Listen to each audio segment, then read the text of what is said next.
yang sedia kala lagi telah menentukan pertemuan kita pada malam ini. Alhamdulillah, kita dipertemukan oleh Allah di dalam suatu majlis yang mulia di sisi Allah Subhanahu wa taala. Diharapkan para muhibbin sekalian yang sedang mengikuti majlis ilmu pada ketika ini di dalam rahmat dan redha Allah Subhanahu wa taala, mudah-mudahan kita sama-sama perbaiki dan perbetulkan qasad dan niat kita, tujuan kita mengaji, tujuan kita menuntut ilmu. Mudah-mudahan Allah Subhanahu wa taala membukakan pintu ilmu yang bermanfaat untuk kita semua. Mudah-mudahan Allah memberikan kepada kita semua ilmu yang bermanfaat, insya-Allah. Amin ya rabb. Amin ya rabbal alamin. Jadi malam ni sambungan kitab Minhajul Abidin. Kitab Minhajul Abidin muka surat 202. Muka surat 202. Minhajul Abidin 202.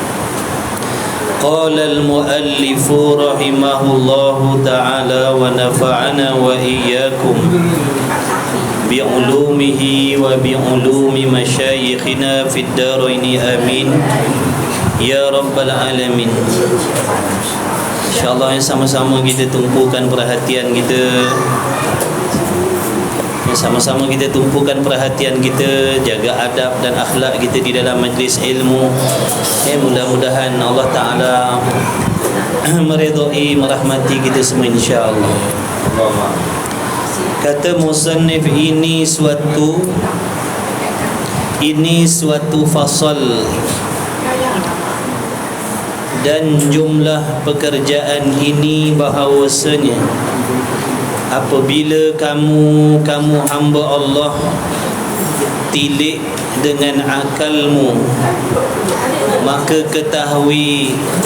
engkau ketahui bahawasanya dunia ini tiada kekal baginya.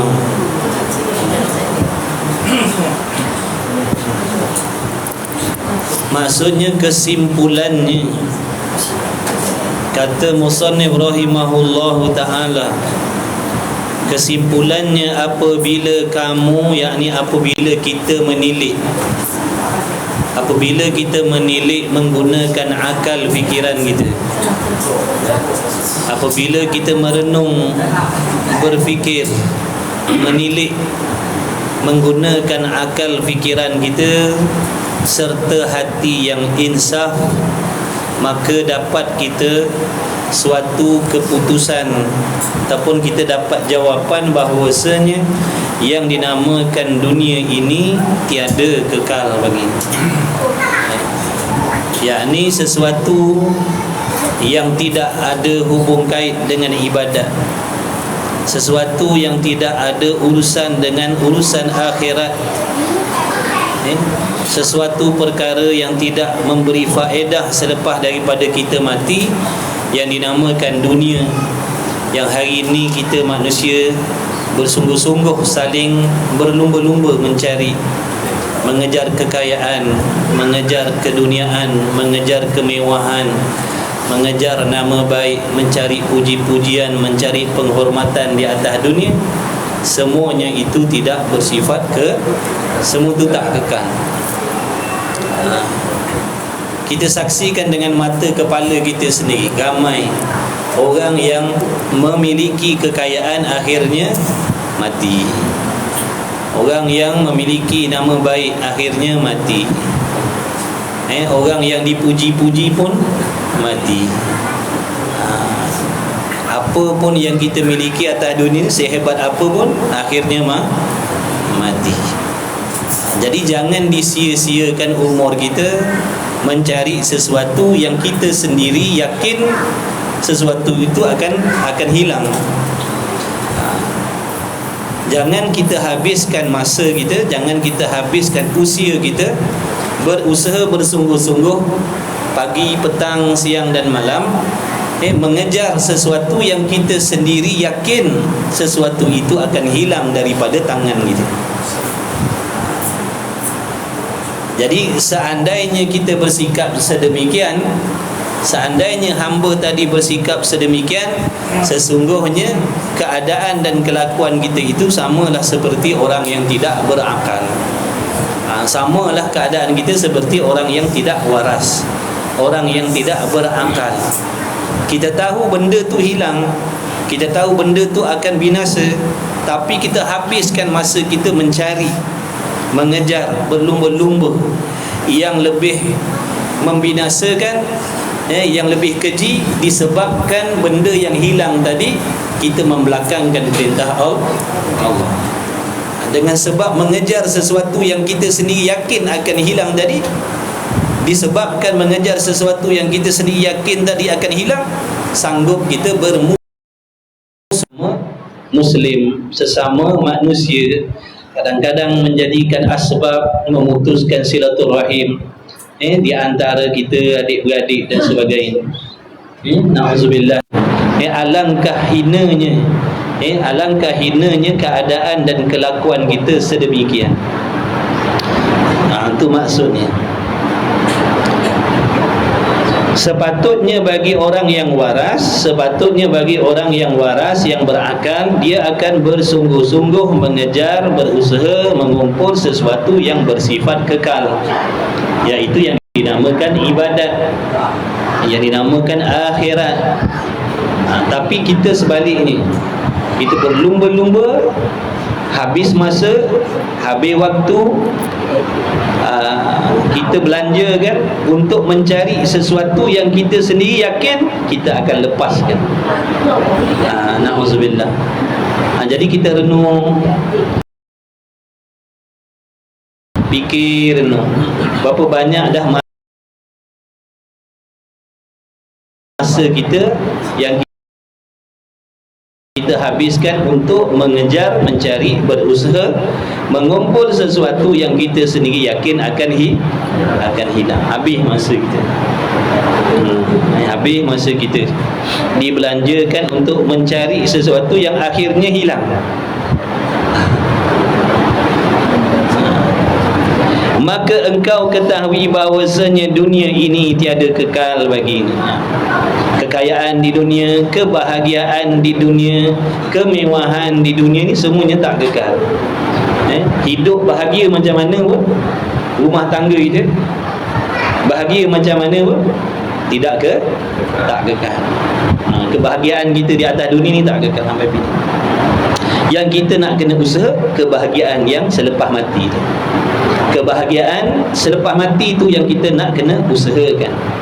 Itu yang kita nak kena cari. Makna gunakan kesempatan yang tinggal ini, berusaha untuk meraih kebahagiaan yang bersifat kekal, yakni nanti di hari kiamat. Bahagia mana pun kita mati, seronok mana pun dalam rumah tangga kita, akhirnya mati, tinggal semua, tinggal kenangan. Ni kita duduk ramai-ramai ni satu masa besok dah tak ada dah macam. Ada di antara kita yang dah tak ada.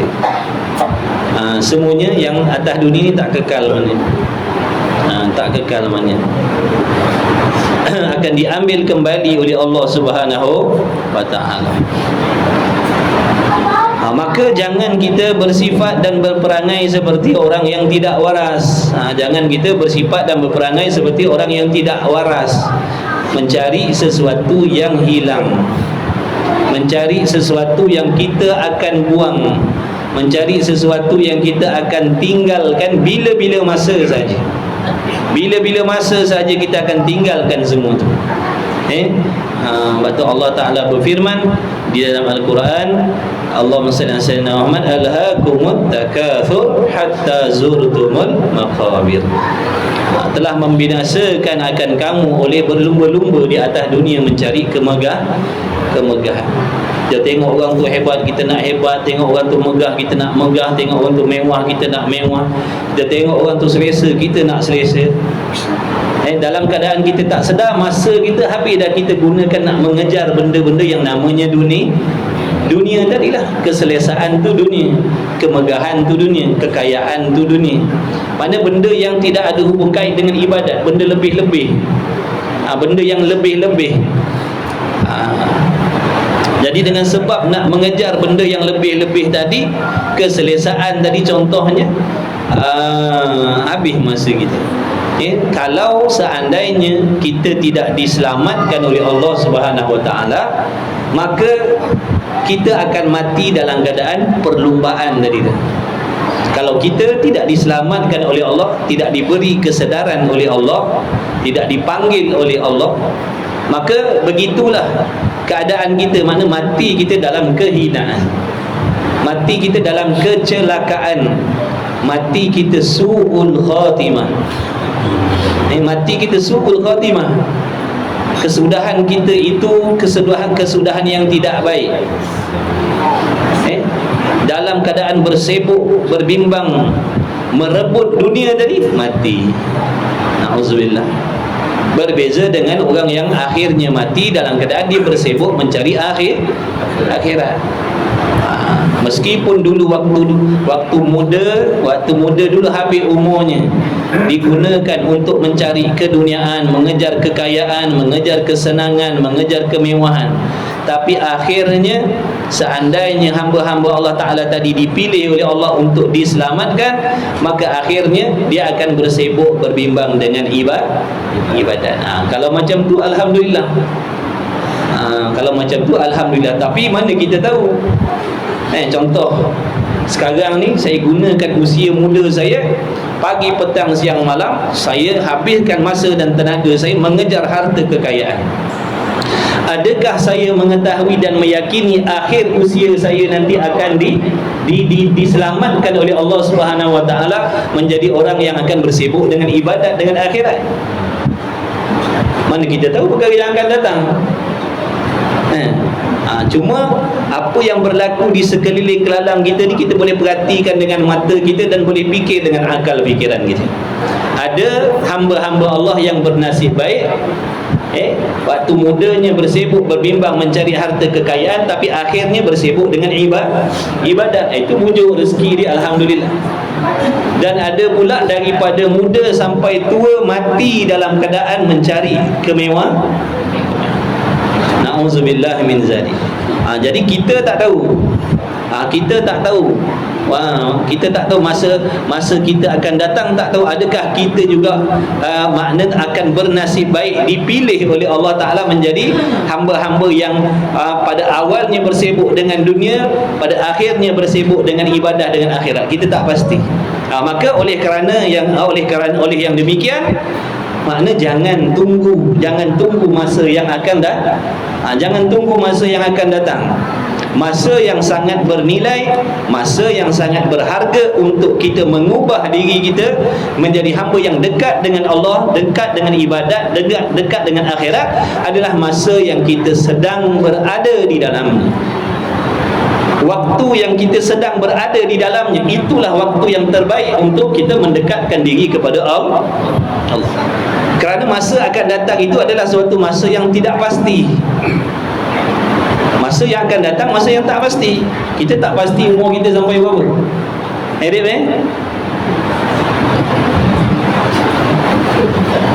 Kita tak tahu umur kita sampai berapa. Tengok kat tengah highway tu banyak yang mati muda mu. Itu bukti dia. Kita sendiri saksikan, kita sendiri lihat, kita sendiri tengok, kita sendiri yang sampaikan berita. Kawan kita meninggal, kemalangan kawan kita meninggal, kita yang tolong sampaikan berita tu. Adakah kita tak yakin? Maksudnya manusia itu tidak semestinya tua baru mati. Jadi kalau kita nak berhijrah, kalau kita nak berubah, jangan tunggu masa akan datang. Jangan. Sekarang ni masa yang terbaik. Masa yang terbaik adalah masa yang sedang berada di dalam genggaman kita sekarang maksud.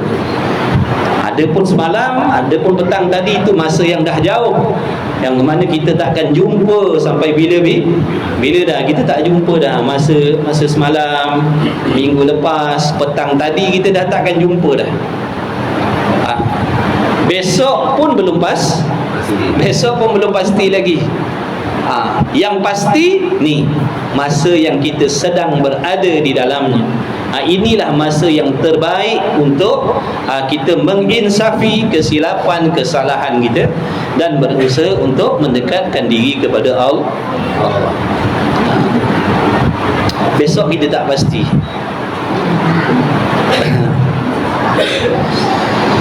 Dan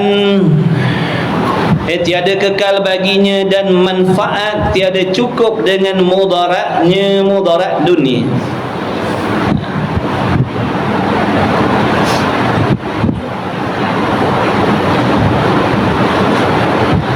Maknanya tidak cukup dengan dunia itu tadi bersifat binasa, bahkan kemudaratannya pun banyak. Kemudaratan tadi, kemudaratan yang dibawa oleh sebab kita mencari keduniaan tadi, mudaratnya pun banyak. Apa mudaratnya? Habis masa untuk ibadat, tidak ada waktu untuk beribadat. Kadang-kadang apa lagi mudaratnya? Pikiran dan hati kita bersibuk memikirkan tentang selain Allah. Pagi, petang, siang, malam fikir macam mana nak hebat, macam mana nak mewah, macam mana nak kaya macam orang tu. Daripada celik mata sampailah nak tidur fikir benda macam tu. Besok celik mata fikir lagi macam mana nak hebat macam orang tu, macam mana nak kaya macam orang tu, macam mana nak mewah macam orang tu. Ini kemudaratan dia. Yang menjadi sebab, yang menjadi asbab fikiran kita dan hati kita tidak ada memikirkan langsung tentang akhirat. Tak ada masa. Akal kita ni satu, hati kita pun satu. Bila akal kita bersibuk memikirkan tentang dunia, dengan sendiri dia tak akan memikir tentang ibadat. Hati kita bila bersibuk memikirkan risau tentang dunia, dengan sendiri dia tak akan risau tentang akhirat. Itu mudarat, memberi mudarat tu. Bila hati tidak memikirkan tentang akhirat, adakah tubuh kita akan bersibuk beribadat? Jawabnya tidaklah. Ini alhamdulillah, mujur sangat-sangat kita diberi taufik oleh Allah. Mujur kita ni malam ni diberi taufik oleh Allah. Fikiran kita ni digerakkan oleh Allah untuk memikirkan tentang amal akhirat, menuntut ilmu. Hati kita pun digerakkan oleh Allah untuk hadir majlis ilmu, dan kita digerakkan oleh Allah duduk dalam majlis ilmu. Alhamdulillah. Kalau seandainya tidak dipilih oleh Allah, nescaya kita akan duduk dalam sia-sia. Duduk dalam sia-sia. Jadi apa yang difikirkan oleh akal kita, apa yang dibimbangkan oleh hati kita, itulah yang akan disibukkan oleh anggota kita. Sifir dia macam tu dah. Sifir dia macam tu dah. Kalau akal kita fikir nak mewah, nak kaya, nak senang, hati pun risau takut tak mewah, risau takut tak kaya, risau nanti orang tak pandang, risau nanti orang tak hormat. Dengan sendiri anggota kita pun akan bersibuk berbimbang, mencari, makna berusaha untuk mendapatkan apa yang dirisaukan dan dibimbangkan oleh hati dan fikiran kita. Jadi yang membawa kita malam ni di sini ni adalah hati kita. Apabila hati kita memikirkan tentang ibadat, tentang ilmu, tentang akhirat, dia akan membawa anggota kita ke sini. Sebab tu Nabi kata hati itu umpama raja yang memerintah anggotanya. Jadi kalau rajanya memikirkan tentang ibadat, tentang akhirat, tentang ilmu, dia akan memerintahkan anggotanya untuk mencari ilmu dan ibadat. Kalau hati kita tadi, raja dalam ni, tidak peduli tentang ilmu, tentang ibadat, mustahil anggota kita akan ada di sini. Jadi anggota zahir kita ni, kaki tangan kita ni akan dipandu oleh hati. Kalau hati bersibuk dengan dunia, dia akan memandu anggota kita bersibuk mencari dunia. Kalau hati kita tu bersibuk memikirkan tentang ibadat akhirat, dia akan memandu anggota kita bersibuk berbimbang melakukan amal-amal akhirat. Dan kepayahannya daripada penat tubuhnya. Betul tak? Penat tak cari dunia? Penat tak? 8 jam, 12 jam. Tak cukup-cukup, tak puas-puas. Penat tubuh kita. Penat tubuh kita cari dunia ni. Daripada muda sampai ke tua, sampai pencen, sibuk, penat tubuh kita. Tiba-tiba hilang semua. Sia-sia segala kepenatan kita. Sia-sia segala kepenatan yang kita korbankan tadi tidak membuahkan hasil di hari kiamat. Habis. Usianya berpuluh tahun habis dibelanjakan mencari benda yang sia-sia. Habis. Mati tak ada bekal. Bila mati tak ada bekalan. Kenapa tak ada bekal? Kerana amalannya tidak diterima oleh Allah. Kenapa pula amalannya tidak diterima oleh Allah? Kerana amalannya dilaksanakan tanpa ilmu. Tak ada ilmu. Orang semayang, kita semayang. Orang puasa, kita puasa. Dalam keadaan kita tak sedar, kita melanggar dan kita membuat benda-benda yang merosakkan amal ibadat kita tanpa kita ketahui. Itu Imam Ghazali kata. Kata Imam Ghazali, kalau kita tidak ada ilmu, kita akan melaksanakan ibadat. Kita akan beribadat. Kita boleh beribadat. Kita tak nak mengaji, kita tak nak belajar fardu ain. Kita boleh semayang, kita boleh puasa, kita boleh zakat, kita boleh haji, kita boleh umrah, kita boleh berwakaf dan sebagainya. Kita boleh buat ibadat dengan tak ada belajar, dengan tak ada menuntut ilmu. Boleh. Siapa kata tak boleh? Boleh. Tapi ingat, amalan yang kita buat tadi tidak akan diterima oleh Allah kerana kita tidak menyedari sewaktu kita melakukan amal tadi, kita juga melakukan perkara yang merosakkan amal itu tanpa kita sedar. Contohnya, seseorang itu bersibuk membuat pelbagai jenis amal akhirat dalam keadaan dia tidak sedar bahawasanya akidah yang ada di dalam hatinya itu tidak diterima oleh Allah. Ya Allah. Boleh semayang, boleh puasa, boleh zakat, boleh haji, boleh umrah, tapi rupa-rupanya dia memiliki pegangan ataupun akidah yang salah. Dia tak tahu akidah dia salah. Dia tak tahu, dia tak sedar kefahaman dan pegangan yang sedemikian apabila ada di dalam hatinya menjadikan dia itu seorang yang kafir di sisi Allah. Dia tak sedar, dia tak tahu. Alangkah malangnya, alangkah menyesalnya nanti. Contoh, baik, saya sembahyang, saya puasa, saya zakat, saya haji, saya umrah, dalam keadaan dalam hati saya memiliki akidah, pegangan dan kepercayaan yang salah terhadap Allah. Contohnya, saya meletakkan sifat-sifat yang mustahil pada Allah. Saya berpegang di dalam hati saya memiliki pegangan yang salah terhadap Allah. Contohnya, saya mengiktikadkan yang Allah Ta'ala itu adalah Tuhan yang asalnya tiada. Contoh, sebagai contoh. Tapi pegangan tu saya simpan diam-diam, tak ada orang lain tahu. Dalam hati saya percayakan Allah, yang Allah itu bersifat baharu, contoh. Ataupun Allah Ta'ala itu beranggota, contohnya. Dalam diam, tu akidah. Apa maksud akidah? Pegangan dalam hati terhadap Allah. Tu akidah. Contohnya, hamba tadi dia memiliki akidah yang salah terhadap Allah. Contohnya, dia memiliki pegangan di dalam hati bahawasanya Allah Ta'ala itu berbentuk, contohnya. Allah Ta'ala itu ada anggota, contohnya. Itu pegangan dia. Jadi kalau kita belajar dalam bab akidah, itu adalah akidah yang sesat. Itu akidah yang mengkafirkan. Kafir. Kenapa? Kerana dia menyamakan Allah dengan sesuatu. Tapi dia tak tahu. Dia tak tahu yang bertubuh, beranggota, berbentuk itu bukan sifat Allah, bukan sifat Allah. Tapi oleh kerana dia tak tahu, itulah pegangan dia dalam hati, dalam diam-diam.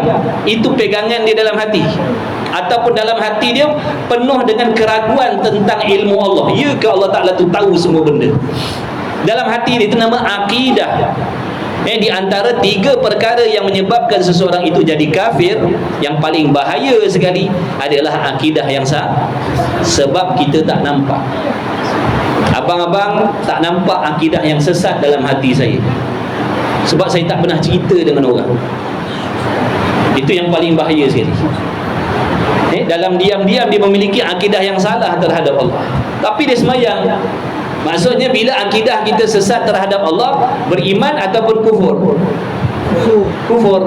Adakah Allah menerima amalan yang dibuat oleh orang kufur, orang kafir? Tak. Allah tak terima ibadat orang kafir. Itu contohnya tadi. Dia tak sedar.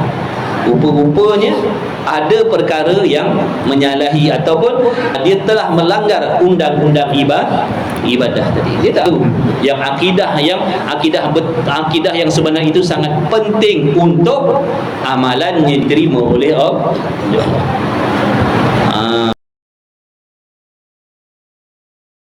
Oleh Allah. Oleh Allah.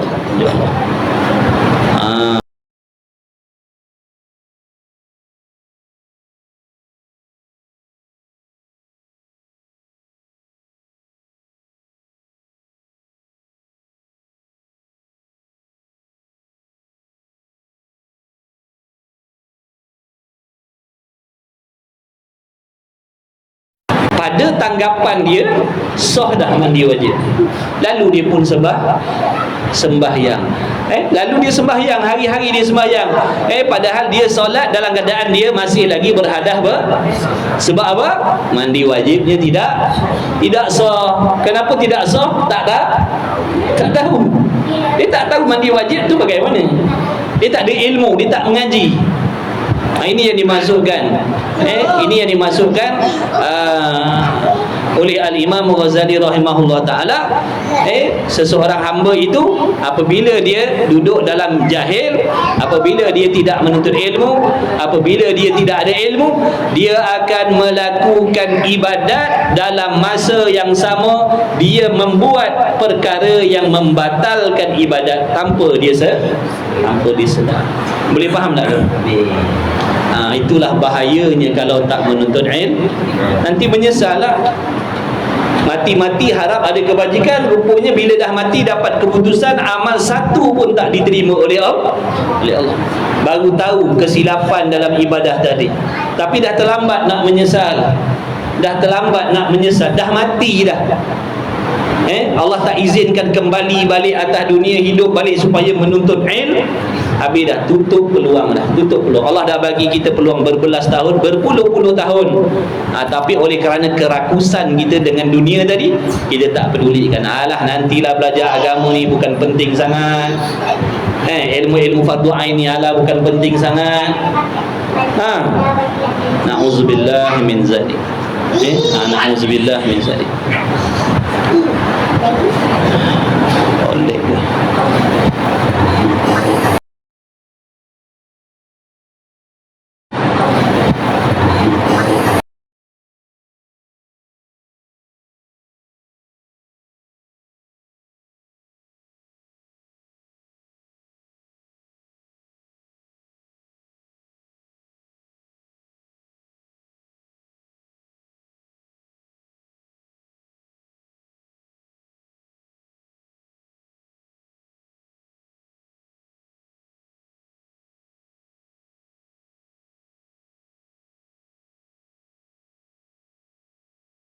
Nak letakkan apa atas neraca amal? Di atas timbangan amal tu nak letakkan apa? Pahala kebajikan kita tak ada. Pahala dan kebajikan kita tidak diberi oleh Allah kerana amalan kita salah, tak diterima oleh Allah. Apa yang nak diletakkan atas neraca tu nanti? Bukankah kita beriman di hari kiamat besok amalan kita akan ditimbang oleh Allah? Pahala dan dosa kita akan ditimbang oleh Allah. Jadi masalahnya sekarang pahalanya tiada kerana ibadatnya salah dan tak diterima oleh Allah. Macam mana besok? Kita nak minta siapa? Nak pinjam pahala siapa? Di hari kiamat besok semua orang fakir. Di hari kiamat besok semua fakir, semua miskin, semua muflis. Dosa dah tentu kita bawa balik. Dosa dah tentu kita buat hari-hari. Masalahnya sekarang ibadat kita yang kita buat ni, adakah Allah terima? Adakah Allah terima sembahyang yang didirikan tanpa ilmu tadi? Adakah Allah terima? Kalau contohnya Allah Ta'ala terima juga ibadat tanpa ilmu, maka sia-sialah Allah menurunkan, Allah membangkitkan Nabi SAW. Sia-sia.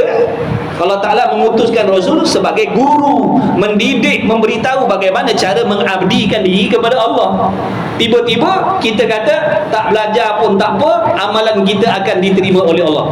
Kalau begitu sia-sialah Rasul yang diutuskan tadi. Seandainya ilmu yang dibawa oleh Rasul tadi tidak ada apa faedah dan manfaat.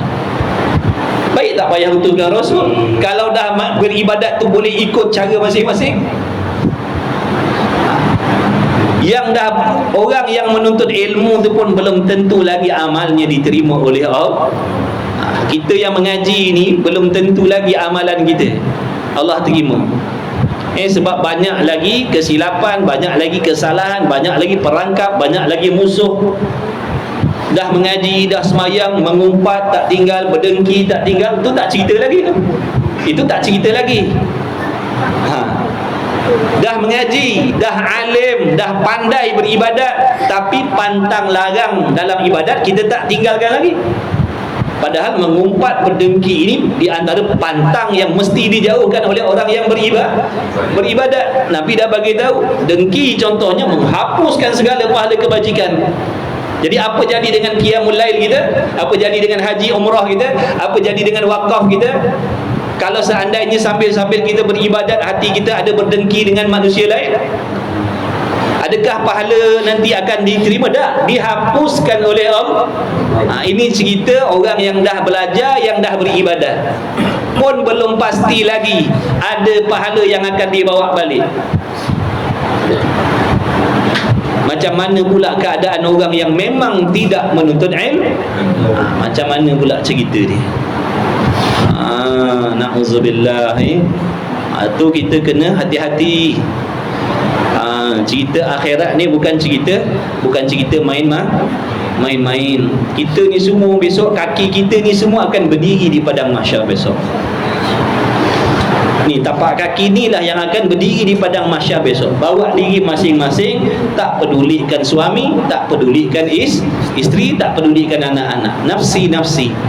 Masing-masing bawa amal masing-masing. Jadi sekarang ni kita nak kena fikir tentang diri kita, selamatkan diri kita. Tak payah hebohkan tentang dosa maksiat orang lain. Diri kita ni belum diuruskan lagi, hati kita ni belum terurus lagi, banyak lagi masalah ibadat kita. Tak payah nak heboh orang tu salah, tak payah. Kita tak ada masa dah nak baiki diri kita. Umur kita semakin pendek dah. Maka baik kita tumpukan, belajar betul-betul, baiki diri kita, baiki hati kita. Pastikan amalan yang kita buat ni betul seperti mana yang diperintahkan oleh Allah. Seandainya kita nampak kesilapan dan kesalahan orang lain, doakan yang baik-baik sudah. Kita mana tak ada masa nak ambil tahu tentang dosa orang, kerana dosa kita pun lagi banyak, amalan kita pun masih banyak salah, pantang larang dalam ibadat pun kita tak tinggalkan lagi. Jadi bagaimana kalau seandainya Allah matikan kita dalam keadaan begini? Macam mana persiapan kita nak bertemu dengan malaikat maut tu, yang sangat menakutkan tu? Apa persiapan kita? Apa persiapan kita nak bertemu dengan malaikat maut tu? Walaupun waktu kita nazak tu duduk di atas pangkuan orang yang kita sayang, mereka takkan dapat menemani kita. Sewaktu roh kita nak dicabut oleh malaikat maut tu, tak ada orang yang teman kita. Walaupun kita duduk baring di atas pangkuan orang yang kita sayang tu, dia tak tahu bagaimana situasi dan keadaan kita berhadapan dengan malaikat maut yang sangat mengerikan, yang sangat menakutkan. Jadi apa persiapan kita? Persiapan kita macam mana nak bertemu dengan malaikat maut tu? Malaikat maut tu bukan cerita dongeng. Sangat menakutkan. Dalam kitab Kashful Ghaibiyah sana menceritakan parah rupa sifat malaikat maut ni. Kalau dia datang nak mencabut roh orang-orang yang su'ul khatimah, dia akan datang dalam keadaan rupa yang sangat-sangat menakutkan, mengerikan, yang sangat huduh, yang sangat hitam, bernyala-nyala, matanya bernyala-nyala keluar api, matanya bernyala-nyala, mulutnya keluar api. Malaikat maut tu. Macam mana kita nak hadap? Dengan garangnya, dengan tak ada sifat belas kasihan dia, malaikat maut ni, malaikat Israel ni, dia tak ada sifat belas kasihan. Matanya menyala, mulutnya menyala, api keluar daripada mata dan mulut ni, nak cabut roh kita besok. Yang nampak kita seorang aja. Orang yang pangku kita tak nampak. Adik-beradik yang datang kat rumah kita waktu kita nazak tu tak nampak benda tu. Kita je nak hadapi seorang-seorang. Nah, itu keadaan kalau amalan kita tidak baik. Dengan sebab itu baik kita buat persiapan, menuntut ilmu, belajar, baiki hati kita. Khususnya hati kita ni yang banyak masalah, hati kita ni yang banyak penyakit, hati kita ni yang belum cantik lagi. Zohir cantik dah, Zohir kita cantik dah, berkopiah, berjubah, bertudung, bertelekung, tapi hati belum itu masalah kita, itu kerja kita yang kita nak kena uruskan secepat mungkin sebelum datangnya malaikat maut mengambil nyawa kita. Jadi ngaji, fahamkan, usaha amalkan, minta tolong dengan Allah, bagi taufik beramal dengan ilmu. Jadi penat tubuh kita atas dunia, cari dunia, akhirnya hilang, penat tubuh, dipermain-mainkan oleh dunia tadi, dipermain-mainkan. Makin kejar makin jauh, makin kejar makin jauh, makin kejar makin jauh, akhirnya terjun dalam lubang kubur gitu. Nauzubillah min zalik. Cukuplah, banyak contoh dah. Bukan satu dua contoh, beribu, berbilion contoh dah tauladan. Ramai orang yang mati dalam keadaan tidak ada persiapan akhir. Kita nak berapa lagi contoh Allah bagi, baru kita nak insaf. Nak berapa banyak lagi contoh baru kita nak insaf. Sedangkan contohnya tak tahu nak kira punya, banyaknya contoh. Mati muda-muda banyak. Sedang bersibuk belajar ilmu akademik, mati. Ilmu agama tak pernah belajar lagi. Macam mana nak jawab tu? Sedang sibuk berusaha belajar ilmu akademik, tak peduli ilmu akhirat, fardu ain tak mengaji. Dalam keadaan sedang sibuk belajar ilmu akademik tadi, mati. Macam mana nak jawab tu? Macam mana dia nak menghadapi kiamat tu? Macam mana dia nak bawa diri di musafir di hari kiamat tu? Dalam keadaan memang dia tak ada persiapan langsung. Jadi kita fikir-fikir, renung-renung, muhasabah diri kita. Kita ni kira muju Allah selamatkan kita. Keluarga kita ni muju Allah selamatkan. Muju Allah pilih keluarga kita ni. Ada keluarga yang tak ada rasa majlis ilmu ni, Allah tutup telinga dia, Allah tudung hatinya daripada nakkan ilmu. Tapi kita ni alhamdulillah, berkat doa mak bapak kita, berkat doa guru kita, alhamdulillah, kita mujur. Terima kasih kita pada Allah. Terima kasih kita pada Allah. Cuba kita bayangkan kalau keluarga kita Allah tak pedulikan, sibuk dengan dunia, berlumba, bermegah, tak peduli tentang halal haram, tak peduli tentang majlis ilmu. Macam mana? Lepas tu mati. Macam mana mati macam tu? Sebab tu kita kena syukur, terima kasih banyak-banyak dengan Allah, dan kena ada perasaan takut Allah tarik nikmat belajar ni. Kena ada perasaan takut, ya Allah jangan kau tarik nikmat belajar agama ni. Harap nikmat belajar agama ni berkekalan lah untuk keluarga kita ni sampai kiamat. Amin ya Rabb. Amin ya Rabbal Alamin. Jangan nanti satu masa sampai satu generasi tutup dah, tak peduli dah majlis ilmu dah masing-masing bersibuk dengan dunia dah. Na'udzubillah. Mudah-mudahan nikmat belajar ni Allah kekalkan sampai akhir keturunan kita, insya-Allah. Insya-Allah. Amin. Pernah tak kita minta keluarga kita macam ni? Pernah tak kita minta keluarga kita Allah pilih? Pernah tak? Tak pernah tak pernah minta. Mana kita pernah minta, ya Allah nanti di dunia nanti kau pilihlah ahli keluarga aku belajar agama, ya Allah. Mana kita pernah minta? Tak. Anugerah Allah, tanda Allah sayang dengan kita. Sebab tu nikmat ni kalau Allah ambil, nak datang kali kedua belum tentu. Maka jaga baik-baik. Mudah-mudahan asbab kita belajar, asbab kalian ni cintakan ilmu, mudah-mudahan asbab tu Allah Ta'ala akan selamatkan kita nanti di hari kiamat. Mudah-mudahan Allah selamatkan keturunan kita sampai kiamat, insya-Allah. Amin ya Rabb. Amin ya Rabbal Alamin. Ini berkah doa orang dulu-dulu. Kata Tok Guru, apabila kamu mendapat kelebihan, kamu jangan perasan ini doa daripada kamu. Ini berkah doa nenek moyang kita dulu. Berkah nenek moyang kita dulu tu doa apa? Ya Allah selamatkan aku, selamatkan ahli keturunan aku, bimbing ahli keturunan aku, anak cucu cicit aku. Ini di antara. Jadi jangan kita merasakan bila keluarga kita dekat dengan agama belajar ni sebab doa-doa kita. Tidak. Ini berkah doa keturunan nenek moyang kita dulu. Mereka doa untuk cucu cicit ni. Ini alhamdulillah muncul, alhamdulillah. Tu alhamdulillah. Jadi jaga baik-baik. Mudah-mudahan Allah kekalkan ni. Amin ya Rabb. Mudah-mudahan kita mati sebagai penuntut ilmu. Cari dunia, tapi tidak melalaikan kita dengan tanggungjawab akhirat.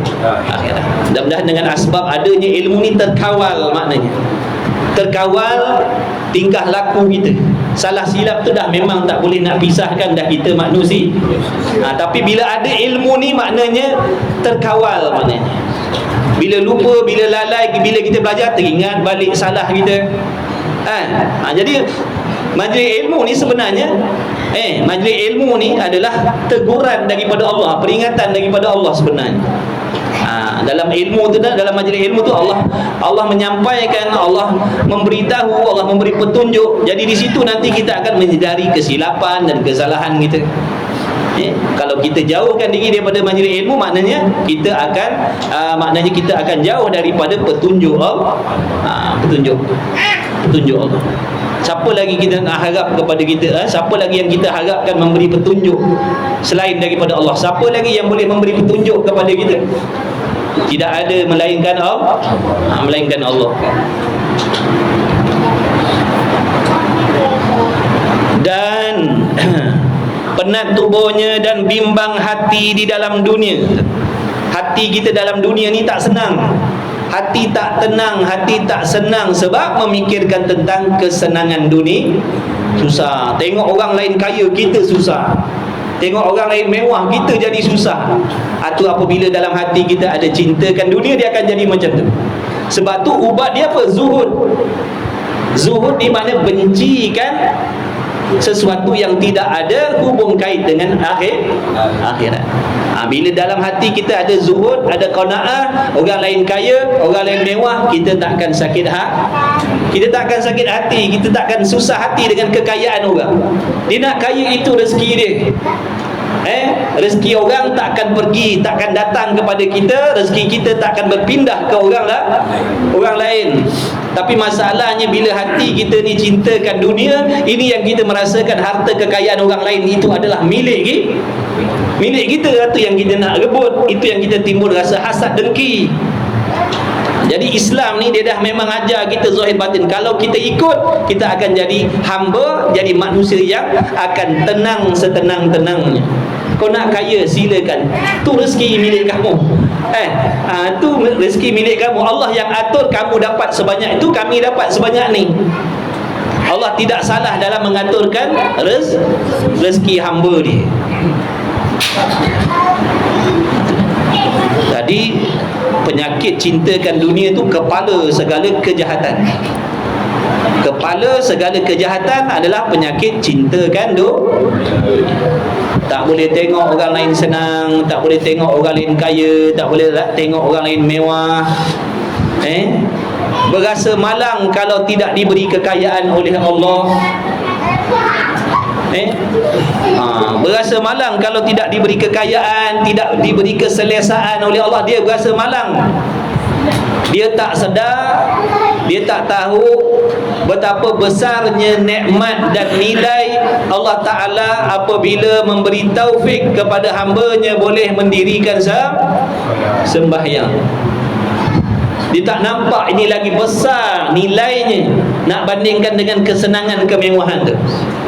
Kalau orang nampak betapa besarnya nilai taufik yang Allah bagi tadi, sehingga dia ditolong oleh Allah untuk berdiri rukuk dan sujud kepada Allah, dia tak akan heran dengan kekayaan orang lain.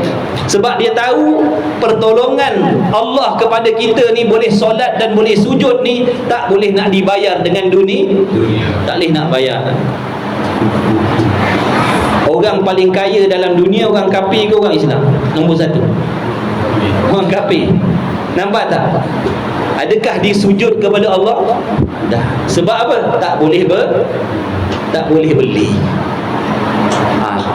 Maksudnya taufik nak mendirikan ibadah itu tidak ternilai. Bila kita fikir macam tu, kita rasa ya Allah, alhamdulillah. Walaupun aku kau tak bagi kaya, walaupun aku kau tak bagi mewah macam orang lain, senang jutawan macam orang lain, sebenarnya kau dah bagi kepada aku sesuatu yang tak boleh nak diletakkan nilainya, iaitu mana? Taufik, pertolongan boleh beribadat. Alhamdulillah. Tapi alhamdulillah dengan keluarga kita ni, alhamdulillah Allah Ta'ala bagi keluasan harta, alhamdulillah. Dan Allah Ta'ala juga mendekatkan kita dengan ilmu, dengan ibadah, alhamdulillah. Ini nikmat, alhamdulillah. Kena syukur. Terima kasih banyak-banyak dengan Allah. Terima kasih banyak-banyak dengan Allah. Ini semua nikmat Allah, ini semua rahmat Allah. Bukan sebab kita ni istimewa, bukan dengan sebab kita ni ada keistimewaan, tak, bukan. Ini semata-mata rahmat, belas kasihan Allah pilih keluarga kita. Ada orang lain nak buat majlis ilmu macam ni, tapi tak boleh, tak dapat. Ni kawan-kawan yang duk tengok ni, dia rasa seronok bila tengok. Seronoknya ustaz, keluarga boleh datang mengaji ramai-ramai, adik-beradik, seronoknya. Tapi nak buat tak boleh. Dah Allah, kalau Allah tak pilih tak boleh. Tapi kita buat ni bukan nak menunjuk-nunjuk, tapi dengan niat apa? Menunjukkan kebaikan agar ditiru, menunjukkan kebaikan agar dicontohi. Itu suatu ibadat. Yang tak bolehnya menunjuk-nunjuk dengan maksud nak sombong, itu tak boleh. Jadi kita tunjukkan, maknanya tidak mustahil sesibuk apapun urusan dunia kita, boleh kita nak menuntut ilmu. Dengan taufik Allah boleh menuntut ilmu sesibuk apapun. Walaupun kita businessman, walaupun apa, boleh. Kalau kita usaha, minta tolong dengan Allah sungguh-sungguh, tidak mustahil, kita pun boleh buat. Kita pun boleh buat. Jadi menunjukkan kebaikan supaya dicontohi, itu suatu ibadat. Itu ibadat, itu kebaikan, itu kebajikan. Bukan kecuali dalam hati kita buat kuliah keluarga ni supaya nak berlagak sombong dengan orang lain. Itu na'udzubillah, itu dicela oleh Allah. Itu dicela oleh Allah. Itu dicela oleh Allah. Jadi harta, kekayaan, kemewahan tak jadi alasan sebenarnya untuk kita nak menuntut ilmu. Tak jadi alasan. Tak jadi alasan. Usaha insya-Allah. Ada orang nak tapi tak dapat, nak buat tapi tak dapat. Kita ni tak minta Allah bagi, alhamdulillah. Tapi tak tahulah berapa lama lagi. Tapi harap-harapnya Allah kekalkan sampai bila? Sampai bila-bila. Bila kita tak ada besok, anak bini kita, cucu cicit kita pula sambung. Berterusan sambung. Jadikan diwasiat. Jadikan diwasiat. Jangan berhenti daripada menuntut ilmu. Itu di antara wasiat kita pada anak cucu cicit kita. Selain daripada wasiat tentang harta benda, itu di antara wasiat. Jangan tinggalkan majlis ilmu. Teruskan menuntut ilmu. Itu wasiat. Dan seksa penat tubuhnya dan bimbang hati di dalam dunia, dan seksa di dalam akhirat. Di hari kiamat pula diazab oleh Allah. Hidup di dunia berpuluh-puluh tahun, mengabdikan diri, memperhambakan diri dengan harta kekayaan, akhirnya mati tanpa bekalan. Di hari kiamat diazab oleh Allah. Hinanya lah. Bukan jadi hamba Allah, jadi hamba dunia. Jadi hamba dunia, jadi hamba harta. Na'udzubillah. Hamba kemewahan, hamba kekayaan. Bukan jadi hamba Allah dah. Akhirnya mati, katanya Al-Imam Ghazali, mendapat siksaan di dalam akhirat dan hisab yang panjang, perhitungan yang panjang nanti di hari kiamat.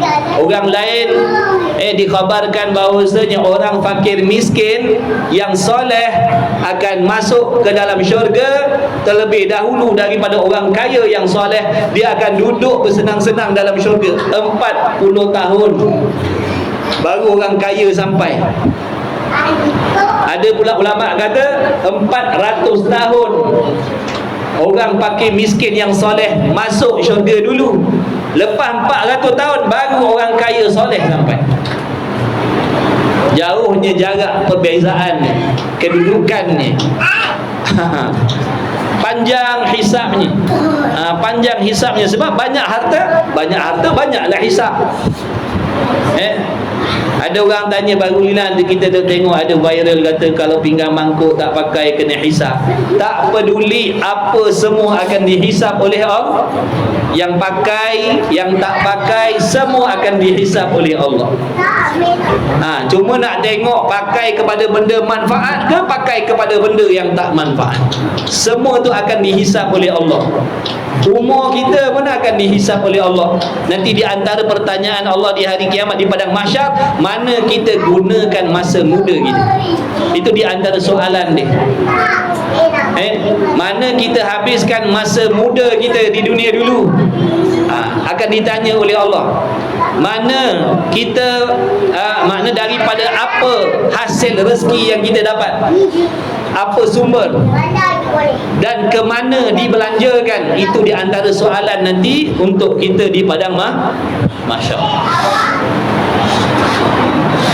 Jadi orang yang bersyukur selamatlah. Cari rezeki daripada jalan yang halal, dibelanjakan kepada benda halal. Muncul selamat. Ada yang cari rezeki daripada yang haram, habislah. Cari rezeki cara yang haram, dibelanjakan kepada benda halal pun tidak diterima oleh Allah. Lebih-lebih lagi cari rezeki haram, dibelanjakan kepada yang haram, ini lagi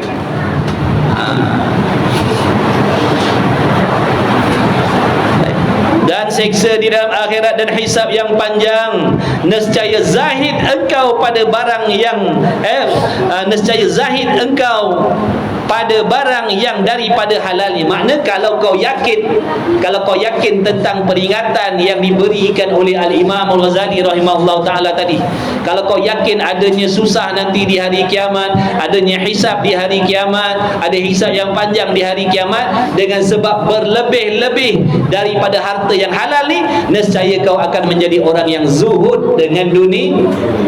Kau tak akan jadi orang yang tamak dengan dunia.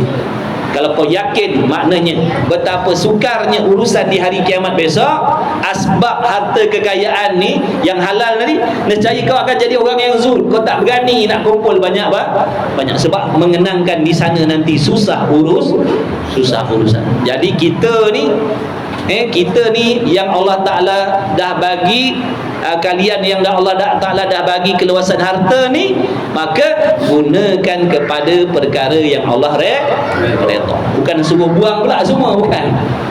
Jangan buang pula. Ini nikmat daripada Allah. Gunakan kepada perkara yang Allah redha. Jangan salah guna nikmat harta kekayaan yang Allah bagi.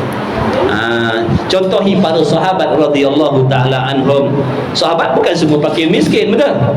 Beramai sahabat-sahabat yang kaya, saudagar, ahli perniagaan, tapi mana digunakan harta kekayaan ni? Enjoy atau macam mana? Jadi boleh nak kaya, boleh nak mewah, tiru akhlak sahabat Nabi, insya-Allah selamat. Nak kaya boleh, nak mewah boleh, tapi tiru akhlak sahabat Nabi sallallahu alaihi wasallam. Nabi kata sahabatnya seperti bintang. Makna bintang yang menunjuk arah. Kalau kamu sesat, kamu tengok bintang-bintang ni tadi, kamu akan selamat keluar, contohnya akan selamat pulang. Jadi kita ni kalau jadikan sahabat tu sebagai penunjuk jalan, insya-Allah kita akan selamat. Aku nak jadi orang kaya yang seperti sahabat Nabi, silakan, dia akan selamat. Makna waktu ibadat, waktu menuntut ilmu, harta kekayaannya digunakan kepada perkara yang baik, selamatlah ni, insya-Allah. Bantu perjuangan agama, bantu fisabilillah, bantu alim ulama, bantu pondok-pondok, selamatlah, insya-Allah. Jangan jadi orang kaya yang lupakan akhirat. Dia cari, niat dia cari harta tu memang untuk enjoy dah. Niat dia pun maksiat dah. Imam Ghazali kata, kalau kita niat bekerja cari harta kekayaan, niat untuk enjoy, niat untuk bersenang-senang, maksiat dah tu pekerjaan. Allah benci orang yang cari rezeki dengan diletakkan niatnya untuk bersenang-senang. Jadi betulkan niat kita dalam mencari rezeki. Aku cari rezeki, tak kisahlah berniaga ke, kerja sendiri ke, kerja kerajaan ke. Betulkan niat aku cari rezeki supaya mudah untuk aku dan anak bini aku beribadah kepada Allah. Betulkan niat kita balik.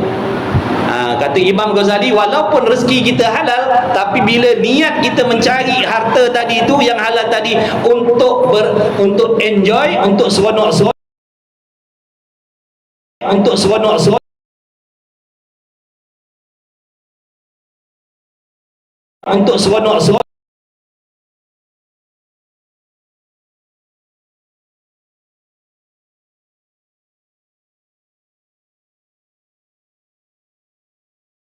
jadi betulkan niat kita balik. Belum terlambat lagi, betulkan niat kita supaya Allah redha. Allah redha dan Allah ampunkan kesilapan kita. Allah Maha Pengampun, jangan risau. Maka tiadalah kamu mengambil daripadanya melainkan barang yang tak dapat tiada bagimu daripadanya di dalam ibadat bagi Tuhanmu, dan engkau tinggalkan, yakni engkau tegahkan bersedap-sedap dan mengambil lazat itu kepada syurga negeri nikmat. Makna di dunia ni kau akan tinggalkan, maknanya tabiat nak bersenang-senang, nak berlazat. Kau akan ambil sesuatu yang hanya nak pakai untuk ibadah saja, selebihnya kau akan tinggalkan. Nescaya kau akan jadi orang yang zuhud zuhud dengan dunia dan mengambil lazat itu kepada syurga. Tetapi dia yang dinantikan, yang ditunggukan adalah apa? Kenikmatan, kelazatan di dalam syurga sana besok.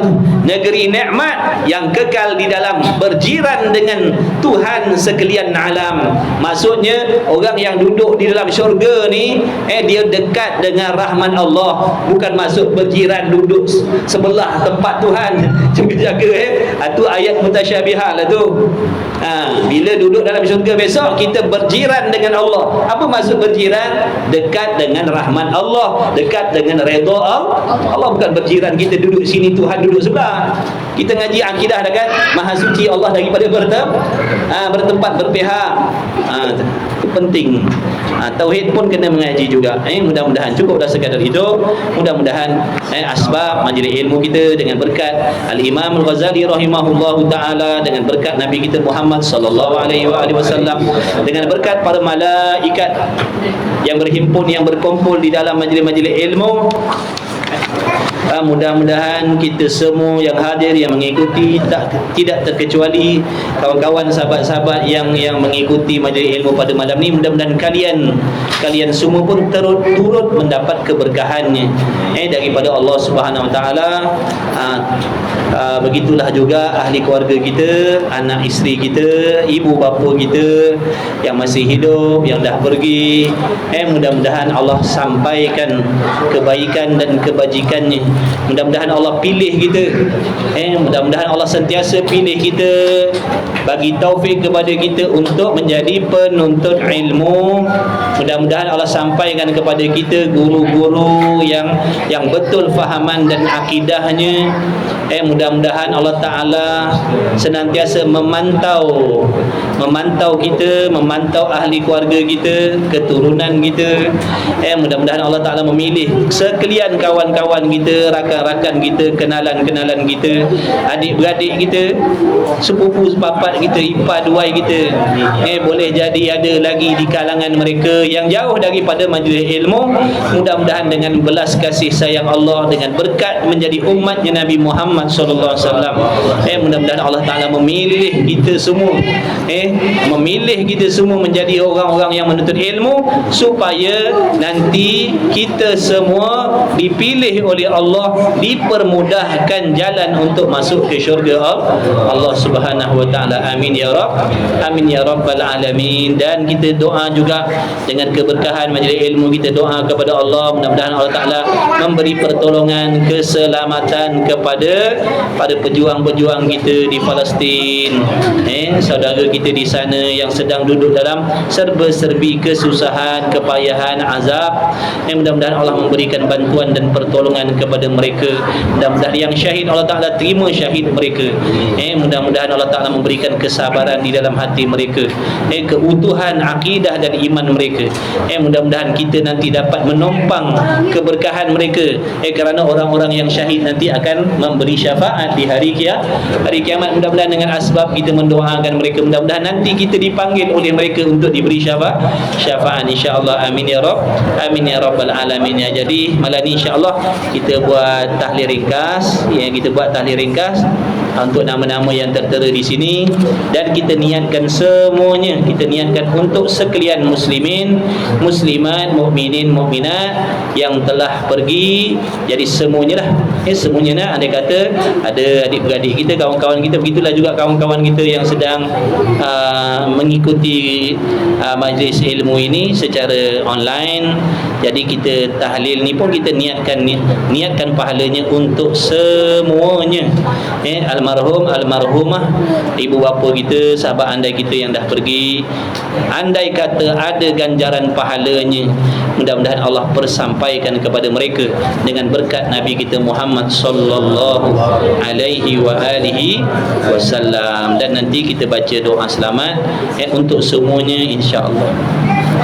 إلى حضرة النبي محمد صلى الله عليه وآله وسلم وكافة الأنبياء والمرسلين والملائكة المقربين والكروبين، ثم إلى أنبياء والأولياء والشهداء والصالحين والعلماء العاملين والأئمة الراشدين، ثم إلى آبائنا وأمهاتنا وأجدادنا وجداتنا وأساتذتنا وأساتذهم ومشايخنا ومشايخ مشايخهم إلى المنتهى، ثم إلى جميع أرواح أهل القبور من المسلمين والمسلمات والمؤمنين والمؤمنات، خصوصا إلى روح المرحوم Bacik bin Wahab Mukhtar bin Bacik Kasim bin Ujang, Fatimah binti Abdul Hamid, Haji Abdul Hamid Nikmat, Haji Putih binti Bacik Nur Rahman Adil bin Osman, Nur Rahman Aidil bin Osman, Sahak bin Kidun Zali bin Ali Abdul Rashid bin alias Dul, Alina Zahrah binti Nur Rahman Adli,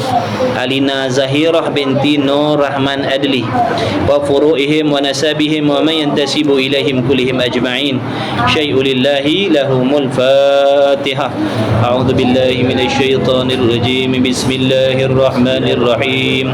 Alhamdulillahi rabbil alamin, arrahmanir rahim, maliki yaumiddin, iyyaka na'budu wa iyyaka nasta'in,